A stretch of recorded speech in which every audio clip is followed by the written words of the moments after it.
आरती को भी पता है कि आरती ने क्या किया है और क्या नहीं किया है। एक तो बेचारा खाने बैठे मर रहा है और उसको क्या झांसा देता है कि हम तुम्हारा केस कि तेजस्वी यादव ने भी लव मैरिज किया है, अखिलेश यादव ने भी किया है, शाहनवाज हुसैन ने भी किया है, तो लव मैरिज या लव करना कितना गुनाह की ऐसी सजा तो मिलनी नहीं चाहिए थी।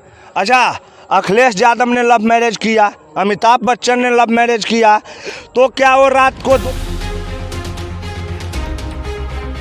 नमस्कार, फेसबुक, इंस्टाग्राम और यूट्यूब पर आप देख रहे हैं खबर 247। आरती छोटू मामले में फिर से एक नया मोड़ आया है। तेजस्वी यादव से मिलने के बाद तो नए मोड़ आए ही थे, लेकिन अब जो पर्दे के पीछे से या फिर डिजिटली सपोर्ट कर रहे थे आरती को, सुप्रीम कोर्ट के वकील, उन्होंने अररिया जा करके एपी सिंह और आरती और उमेश यादव तीनों ने प्रेस कॉन्फ्रेंस किया है। प्रेस कॉन्फ्रेंस में कई सवालों का उन्होंने जवाब दिया है। जैसे पहला सवाल था कि जो मीडिया कर्मियों ने पूछा है कि इसमें तमाम आरोपियों की गिरफ्तारी क्यों नहीं हुई है, तो उन्होंने कहा कि जिन 2 आरोपियों की गिरफ्तारी नहीं हुई है उनकी गिरफ्तारी के लिए मैं डीजीपी से मिलूंगा और हो सकता है तो इस मामले को हाई कोर्ट और सुप्रीम कोर्ट तक भी ले जाऊंगा। क्या कहेंगे इस पर? देखिए, इस दुनिया का सबसे बेकार वकील है और कौन सा कॉलेज उनको एलएलबी का डिग्री दे दिया ये तो मुझे नहीं पता, लेकिन एपी सिंह वही दल है जो निर्भया कांड के दोषियों के साथ होकर के और निर्भया को इंसाफ नहीं दिलाने के लिए सुप्रीम कोर्ट में लड़ाई लड़ी थी। वकील है जो हाथरस के दोषियों का केस लड़ा था। अब जबकि दरभंगा की एक ब्लॉगर ने आकर के आरती के जिंदगी में खुशियां वापस लाई थी, उसे फिर से हंसा दिया था। उसके बाद ये से आकर के आरती को और छोटू के पिता को उस्का रहा है कि तुम केस करो, सुप्रीम कोर्ट चलो, हमारे साथ चलो, विश्व न्यायालय में चलो, यहाँ चलो, वहाँ चलो। और जो मामला अब ठंडा होने लगा है, जहाँ सारी चीजें पटरी पर आने लगी है, उस पटरी पर खड़ा होकर के सारे चीज को इधर से उधर करने में लगा हुआ है। आरती को भी पता है कि आरती ने क्या किया है और क्या नहीं किया है। एक तो बेचारा खाने बैठे मर रहा है और उसको क्या झांसा देता है कि हम तुम्हारा केस फ्री में लड़ेंगे। अरे तू क्या फ्री में केस लड़ेगा? आरती को न्याय तुम क्या दिलाएगा? आरती को तो एक छोटा सा वकील चाहे तो न्याय दिला देगा, वो भी जब चाहे तब दिला देगा। ये सारा बिहार जानता है। अच्छा, उन्होंने कहा कि तेजस्वी यादव ने भी लव मैरिज किया है, अखिलेश यादव ने भी किया है, शाहनवाज हुसैन ने भी किया है, तो लव मैरिज या लव करना कितना गुनाह की ऐसी सजा तो मिलनी नहीं चाहिए थी। अच्छा, अखिलेश यादव ने लव मैरिज किया, अमिताभ बच्चन ने लव मैरिज किया, एपी सिंह खुद ने लव मैरिज ही किया है, तो क्या वो रात को 2 बजे रासलीला मना रहे थे अपने भाई और बाप के सामने में? अखिलेश यादव की और बड़े बड़े नेताओं की जो आपने नाम लिए हैं, वो लोग कभी 2 बजे रात में अपने घर में अश्लील हरकत करते हुए पकड़े गए हैं?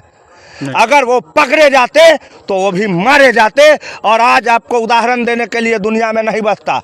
और रही दूसरी बात, चीज़ें होती है, ये समाज है बिहार का एक ग्रामीण समाज जहां आज भी प्रेम को अवैध माना जाता है, अनैतिक माना जाता है। और उन लोगों की जो आप बात कर रहे हैं, वो लोग हाई प्रोफाइल सोसाइटी में है, उनका कोई धर्म नहीं है, उनका कोई जात नहीं है, उनका कोई बात नहीं है, वो क्या करेंगे नहीं करेंगे कोई गारंटी नहीं है। वो बड़े लोग हैं, वो लोग तो 4-4 शादियाँ करते हैं। दिग्विजय सिंह कांग्रेस के नेता है, उन्होंने बुढ़ापे में आकर के 70 साल की उम्र में 28 साल की लड़की से शादी किया, तो पूरा गांव में करेगा। इनके बयानों को इतना तवज्जो नहीं दीजिए, नहीं तो ये समाज उस गर्त में चला जाएगा जिस गर्त से कभी वापस नहीं आया जा सकता है। अच्छा, एक से जब पूछा गया कि छोटू के पिता के सामने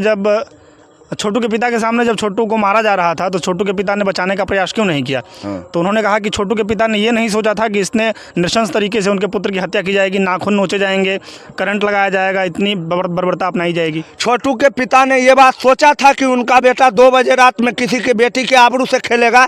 छोटू के पिता क्या क्या सोचते हैं नहीं सोचते हैं, सब बात पता चल जाता है। जो ये बात जान जाते हैं कि छोटू के पिता के मन में क्या चल रहा है, आरती के मन में क्या चल रहा है, दुनिया के तमाम लोगों के मन में क्या क्या चल रहा है जान गए हैं। मोदी जी के मन में क्या चल रहा है, बराक ओबामा के मन में क्या चल रहा है, सब जानते हैं। एपी सिंह तो सर्व ज्ञाता है, दुनिया में उनसे बड़ा ज्ञाता कोई है ही नहीं। अभी क्या हो रहा है, अभी आरती और छोटू के पिताजी दोनों के जिंदगी से खेल रहा है।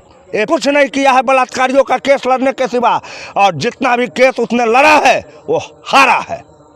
मीडिया कर्मियों ने जब पूछा कि आरती ने छोटू के पिता को पहले ही बता दिया था कि मेरे पिता और जो भी परिजन है वो छोटू को मार रहे हैं, तो छोटू के पिता जो थे वो पुलिस लेकर के क्यों नहीं आए उसी समय? तो देखिए, इस पर भी उन्होंने सेम टू सेम जवाब दिया है कि उनको ये नहीं सोचे थे कि ऐसे मारा जाएगा उनको। अरे देखिए, एपी सिंह क्या क्या बोल रहे हैं ठीक से उनको खुद पता नहीं है।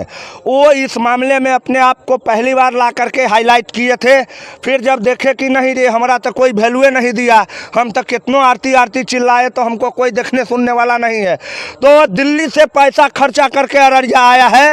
एक बात बताइए, अगर लड़ना है, कभी आज तक आपने सुना है कि वकील मुवक्किल के घर जाकर के केस लिया है? मुवक्किल जाता है वकील के पास कि हमारा ये दिक्कत है, हमारा ये कांड है, आप हमको बचाइए। लेकिन ये पूरा कांड जो है इसमें सब कुछ पहली बार हो रहा है। पहली बार कोई कुमारी लड़की विधवा बन जाती है, पहली बार कोई कुंवारी लड़की अपने ससुराल में रह रही है, पहली बार कोई वकील मुवक्किल के पास खुद ही केस लेने जाता है। अजीब कांड है। अंतिम सवाल आपसे है कि जब मीडिया कर्मियों ने पूछा प्रेस कॉन्फ्रेंस में कि इस मामले से आरती छोटू का जो मामला है इससे समाज दो धारा में बट गया है, एक समाज आरती का विरोध कर रहा है और एक समाज इस पूरे प्रकरण को सपोर्ट कर रहा है, तो उन्होंने कहा कि जो अखिलेश यादव, शाहनवाज हुसैन, तेजस्वी यादव, हीर रांझा, जो भी पहले प्राचीन प्रेम प्रसंग हुए हैं, और उसके बाद उन्होंने कहा कि पूर्व प्रधानमंत्री राजीव गांधी के लव मैरिज का भी लोगों ने विरोध किया था, तो इस मामले को इतना ऊपर तक ले जाने जो राजीव गांधी नहीं ठहरे और जो उन्होंने इतिहास में किया था उसको दोहराना कितना? देखिए, एपी सिंह जी ने अगर जिन लोगों का नाम लिया है वो लोग ने लव मैरिज किया है, तो मैं उन लोगों में से आपको आधे नाम ऐसे बता दूंगा जो लव मैरिज करने के बाद जिसकी ज़िंदगी पटरी से उतर गई थी। चली किसकी ज़िंदगी? चली उसकी ज़िंदगी अखिलेश यादव की, जिन्होंने डिम्पल यादव से शादी की। चल रही है उन्हीं की ज़िंदगी जो कहीं न कहीं अपने लेवल में जाके शादी कर रहे हैं। और रही बात पूर्व प्रधानमंत्री राजीव गांधी की, तो राजीव गांधी ने जब लीग से हट करके विदेशी लड़की से शादी किया, तो आज आप नहीं देख पाएंगे, क्योंकि आपके ऊपर पाश्चात्य सभ्यता का वो चश्मा चढ़ा हुआ है जिसके बाहर आपको कुछ दिखाई नहीं देगा। प्यार का वो बुखार चढ़ा हुआ है जिसको दुनिया का कोई पैरासीटामोल डाउन नहीं कर सकता। आप राजीव गांधी की हिस्ट्री देखिए, वो किसका बेटा था? इंदिरा गांधी का बेटा था, और वो मरा कहाँ? कोयम्बतूर के एक बम विस्फोट में। मैं ये नहीं कहता कि सोनिया गांधी ने मार दिया, लेकिन सोनिया गांधी के नसीब में शायद राजीव गांधी वाला सुहाग नहीं लिखा था, तो मारा गया। प्यार करने वाले जो सब आज तक हुए, हीर रांझा हुए, लैला मजनू हुए, जो भी हुए, उन सब का अंजाम आपको पता ही है, और उन सब का क्या क्या आजकल हो रहा है वो भी पता ही है। बात खत्म है। और आरती ने अगर प्यार किया है तो बिल्कुल मैं कहता हूँ कोई गुनाह नहीं किया, लेकिन जिस हरकत में वो पकड़ी गई है वो कदाचित उचित नहीं है, और वो एक गुनाह है, और गुनाह की सजा जो आरती को मिलनी चाहिए वो छोटू को मिल गई। इस बात के लिए इंसाफ की लड़ाई अवश्य होनी चाहिए। चलिए, आप सभी दर्शकों का बहुत बहुत धन्यवाद वीडियो को अंत तक देखने के लिए। धन्यवाद।